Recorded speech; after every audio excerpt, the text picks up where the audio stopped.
After an emotional 16th round of the season at the MXGP of Trentino, the track here at Arco is now set for a title decider in both MXGP and MX2.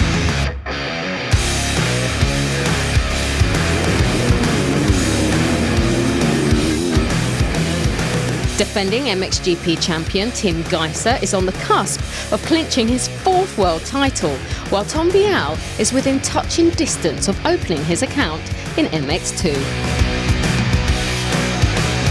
Can they close the deal in the coming days? We're about to find out at the MXGP of Pietramurata and the MXGP of Garda Trentino.